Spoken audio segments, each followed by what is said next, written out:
first game back? How was the team? Yeah. I don't think it was really a big reaction. There's every year, every team is different, and there's obviously people on a lot of teams in the league that we all have familiarity with or know well. Um, Certainly, there's some people there that I still know well and have relationships with, and hopefully we'll have forever. But just excited about our opportunity, to get going. Excited to be home on opening day. I think there's a difference between playing on the road and being at home on opening day, and we're one of the teams that has the opportunity to be here in front of our home crowd and try to get off to a good start. So just excited for the preparation. Really excited to see what our guys do for the first time in a game setting. We know it'll be a big challenge. It's a good team with a lot of good players, and obviously the unknown of how much is Pete's influence with Pat and Pat's influence with Pete, and you got a really good coaching staff, a lot of experience. So it'll be interesting to see how it all unfolds like it is on most opening days. Maybe setting aside your own personal experience with that franchise, what is this week about? How difficult is the challenge of game planning for a team with a relatively new coach, scheme? I think opening days, there's always some healthy anxiety because you just don't know. None of us know exactly what we're going to get from the other team in terms of strategy or schematics. You have an idea, but they have every right to hide everything they want to do, and as do we. So you're always going to see things you didn't necessarily practice or prepare for on opening day. I think opening day is really more about yourself and trusting your rules, and how well have you ingrained those rules into your team so that whenever you get a look, a defense, a blitz, a coverage, you trust that you know what to do, and then you just got to follow your rules. And I think the second part of opening day is I think it's always about making an adjustment. You're going to see some things that force you to turn left or right, as soon as you kind of see it becoming a pattern. And then, how quickly can you do it, and how well can you acclimate to what the game's actually becoming, So whatever you prepared for is one thing. What happens on opening day is usually a separate thing. Josh, what are your expectations for Drake? High, I mean, he's the quarterback of our football team, and so always had high expectations for the quarterback room in general. I know how hard they work, so I have confidence in his preparation. I know there's going to be opportunities to improve as we go through every day, every week. It's my first opportunity to coach a game with him and with a lot of our guys, so I'm sure I'm going to learn a lot, but I always go in, my feelings are always based on what I see every day and how hard they work and what they put into it. And I couldn't ask Drake to do more than what he's doing. He's trying, to understand exactly what we're doing. Is really, trying to be as well versed as he can on what we know from the Raiders. But just looking forward to going out there and watching him play and seeing our entire group out there together. Josh, I know this is almost 2 years ago now, but obviously things didn't end the way you wanted in Las Vegas. So in terms of the lessons you took from why that happened the way that it did, what are those lessons, and how are they helping you now in New England? I think there's a lot. I mean, there's probably there's too many things that you learn from each experience to list them in terms of a press conference. I appreciate the question, but We can talk after. yeah, we can. Yeah, we might need a while. But I think, you go into every opportunity, and this is my next one, and you do the best that you can, and you learn a lot about. You learn more, honestly, when you fail than when you have success. So, I've always tried to take each opportunity as an experience that I can learn from. Some you learn more from than others, and the one thing I know I've tried to get really good at over the course of time is just take the lessons and digest those and use them for something positive. There's no reason to have. I don't harbor any ill will towards any of the things that haven't worked out in my career. And there's been many of them, and it's you do the best you can with what you have, and you give everything you have to the job that you're in, and you hope it works out, the best that it can. So, like I said, I have a lot of relationships across the league that are good and healthy, and hope to continue those. How well prepared is your group?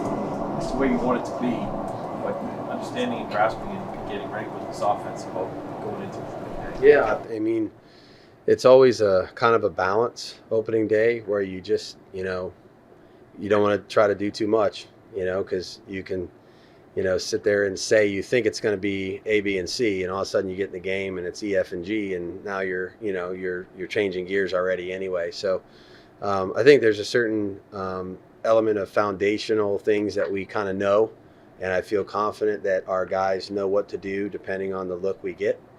And then everything else is going to be, ready to adjust if we need to. So confident in our approach.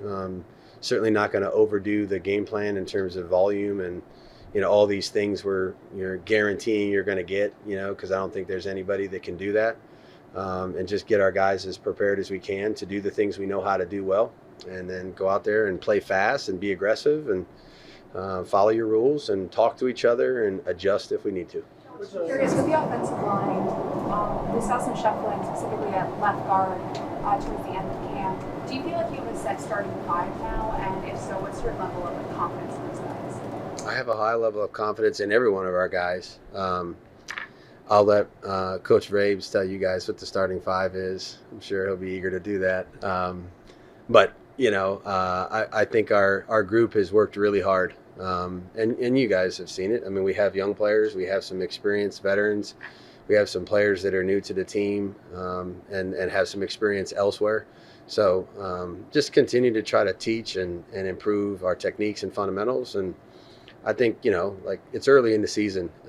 Nobody's played a full game in a long time. And so I think, whatever the final number is, you go in with on opening day, every one of those guys is going to be prepared to play. And if we need them and if we want to use them to provide ourselves with some depth at whatever the position is, I think that's worthwhile doing early in the season. Josh, you've worked for a lot of head coaches over the years. It's been several months with Mike.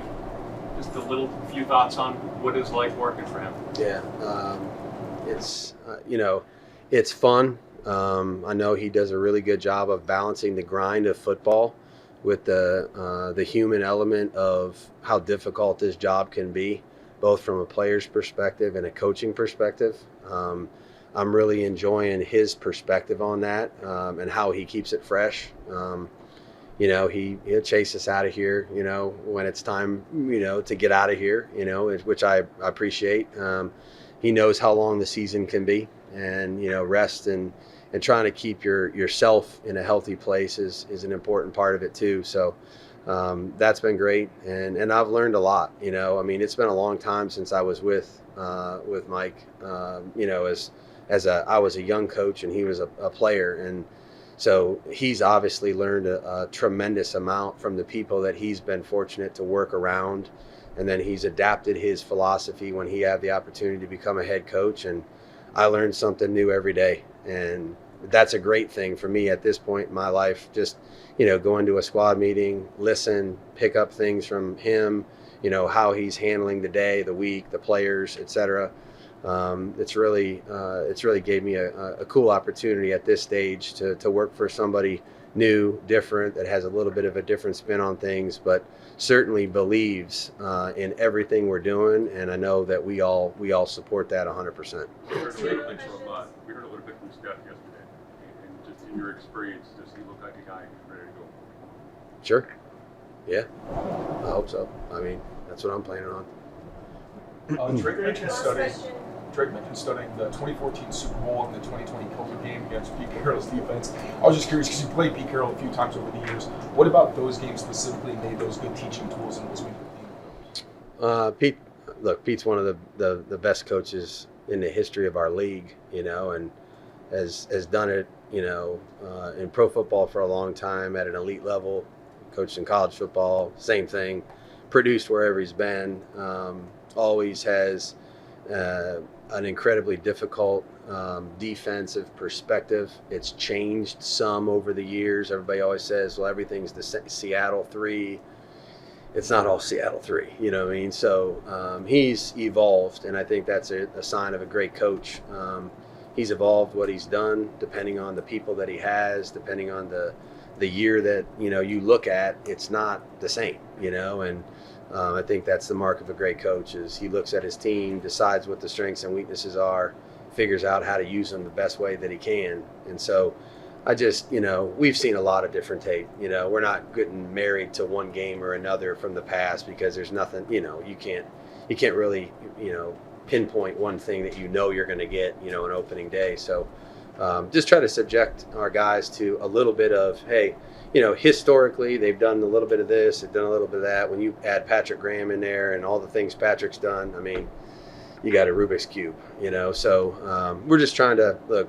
At the end of the day, it's about us, you know, our fundamentals, our techniques, our approach, our communication, and ultimately our execution, and you know, taking care of the ball and giving ourselves an opportunity in the second half because we know a lot of these games are won then.